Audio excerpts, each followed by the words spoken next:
Exercise 5.4 का ये रहा 42वां प्रश्न। किसी समांतर श्रेणी के प्रथम 7 पदों का योग 10 है और उसके अगले 7 पदों का योग 17 है, तो समांतर श्रेणी ज्ञात करें। यहाँ हमें पहले एपी लिखना है। इस तरह के प्रश्नों में हमें 7 यानी 14 कुल पदों की संख्या है, जिसमें अगले 7 पद हम इस तरह और पिछले 7 पदों को टोटल 14 पद को इस तरह लिख सकते हैं। यानी एपी को हम इस तरह लिख सकते हैं अरिथमेटिक प्रोग्रेशन में ए प्लस डी, ए प्लस 2D, ए प्लस 3D, ए प्लस 4D, ए प्लस 5D, इसी तरह ए प्लस 6D और ए प्लस 7D। इसी तरह हम बीच में संख्या को छोड़कर अंतिम संख्या ए प्लस 13D लिख सकते हैं। अब यहाँ प्रथम 7 पदों के लिए 1 2 3 4 5 6 7 पद हो गया। इसमें प्रथम 7 पद के लिए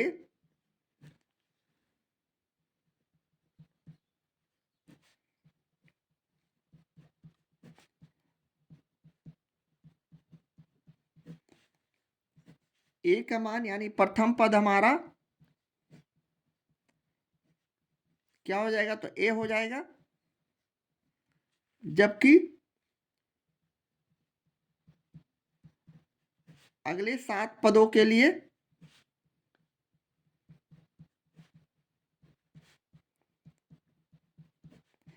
प्रथम पद हमारा चेंज हो जाएगा, यानी ए प्लस 7D हमारा प्रथम पद हो जाएगा। यहां से हम शुरू करेंगे, ये हमारा पहला हो जाएगा, तो ए प्लस 7D। इस तरह अब हम प्रश्न से लिख सकते हैं, यानी प्रथम 7 पदों के लिए एसएन का मान निकालेंगे।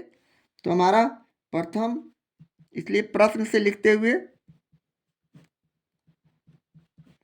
प्रथम 7 पदों के लिए एसएन का वैल्यू हम इस तरह लिख सकते हैं, यानी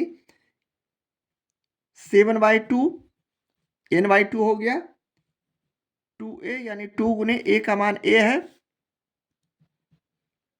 प्लस n-1 इंटू डी में कोई चेंजिंग नहीं है। यहाँ n का मान 7 रखेंगे, सॉरी 7 यहाँ रखेंगे, 7-1 इंटू डी और बराबर प्रश्न में 7 पदों का प्रथम 7 पदों का योग 10 है दिया हुआ है प्रश्न में, तो हम यहाँ बराबर 10 लिखेंगे। इस तरह का संख्या आने के बाद अब इसका हम कैलकुलेशन को आगे बढ़ाते हैं, यानी 7 को रहने देते हैं, 2 में से गुना किए 2a प्लस 7 पे से 1 गया तो 6D। अब यहाँ 2 से हम 10 में यहाँ गुना कर देंगे राइट हैंड साइड वाले संख्या में। अब पुनः हम 7 को 2a से गुना करते हैं, 14a प्लस 7 को 6 से गुना किए 6 42D बराबर 10 दूनी 20। अब यहाँ हम इसे इस तरह पाते हैं और इसे हम समीकरण फर्स्ट मानते हुए अगले स्टेप में पुनः हम अगले 7 पदों के लिए एसएन का वैल्यू निकालेंगे। प्रथम 7 पदों का वैल्यू निकालने पर हमारा समीकरण इस तरह का बना, जबकि अगले 7 पदों के लिए हमारा n/2 यहाँ 7/2 उसी तरह हो जाएंगे। 2 इंटू ए का मान यहाँ हम ए प्लस 7D रखेंगे अगले 7 पदों के लिए, तो हम यहाँ इससे गुना करेंगे ए प्लस 7D से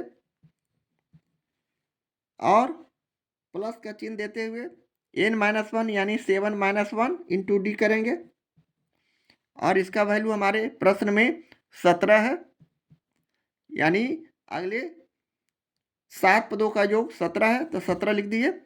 अब यहाँ हम भी उसी तरह पुनः इसे हल करते हैं, यानी 7 2 से a प्लस 7D को गुना करते हैं, तो यह हो गया 2a प्लस 7 दूनी 14D प्लस यहाँ 7 में से 1 गया तो 6D बच जाएंगे, बराबर 17 गुने 2 किया।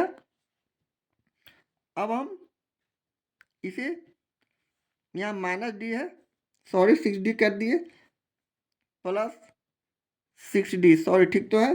अब हम इसे गुना कर देते हैं, यहाँ 14 में 6 जोड़ दिए तो हमारा 14 6 20 हो जाएंगे।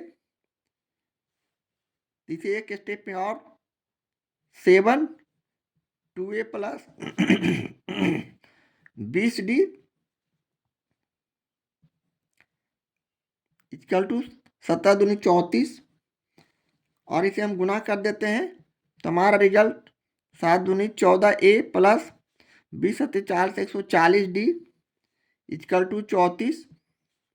यह समीकरण सेकंड मानते हुए हम समीकरण फर्स्ट और सेकंड को एक दूसरे से घटाते हैं।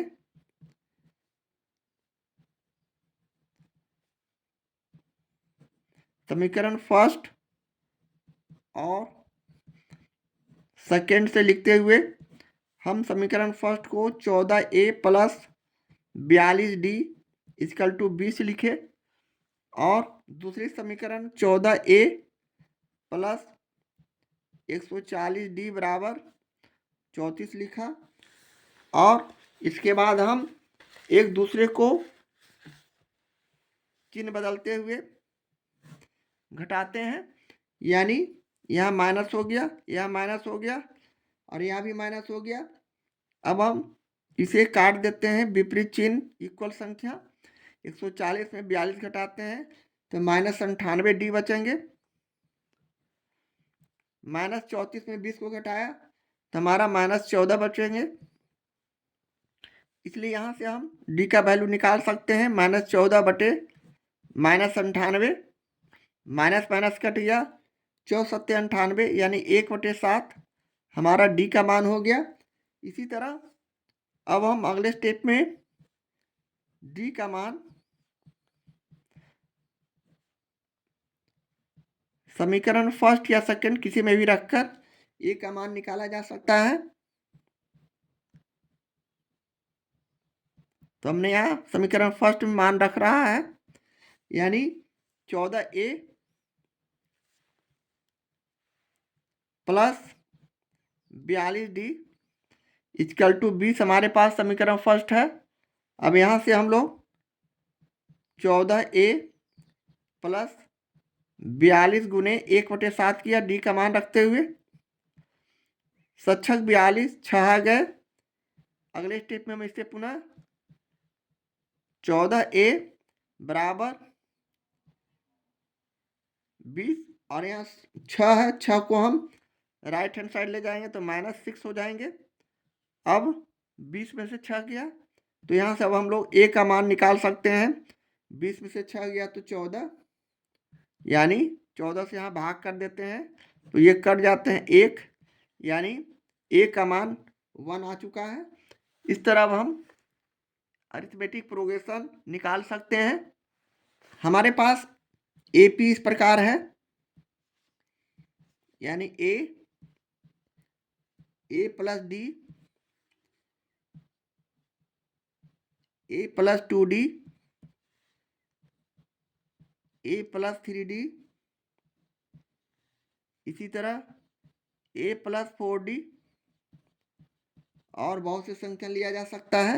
अब हम ऊपर जो निकाला A का मान सबका वैल्यू रखते हैं 1, 1 प्लस D का मान 1/7, इसी तरह 1 प्लस 2 × 1/7, इसी तरह 1 प्लस 3 गुने 1/7, इसी तरह 1 प्लस 4 × 1/7 डॉट डॉट, बहुत सी संख्या को निकाला जा सकता है।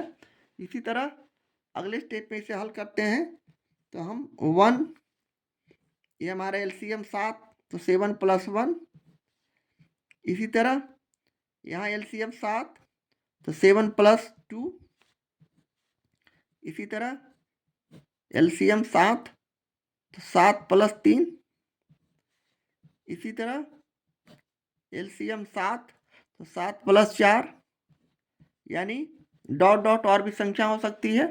इस तरह हम अगले स्टेप में से 1 7 1 8/7 भी लिख सकते हैं। इसे हम 9/7 भी लिख सकते हैं। इसे हम 10/7 भी लिख सकते हैं। इसी तरह इसे 11/7 भी लिख सकते हैं। इस तरह हमारा डॉट डॉट और भी संख्या। इसी तरह अगले स्टेप में इसे हम पूर्णांक पे लिख सकते हैं। 8/7 का पूर्णांक करेंगे तो 1 पूर्णांक 1/7। इसी तरह 9/7 को पूर्णांक पे लिखेंगे तो 1 पूर्णांक 2/7।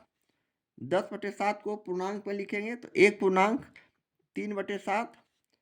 11/7 को पूर्णांक पे लिखेंगे तो 1 पूर्णांक 4/7। डॉट डॉट पूर्णांक पे लिखने का तरीका, 11 में हम मान लिया 7 से भाग किया, एक मत में 7, 11 में 7 गया तो 4। इसी को हमने 1 पूर्णांक 4/7 के रूप में इस तरह लिख दिया।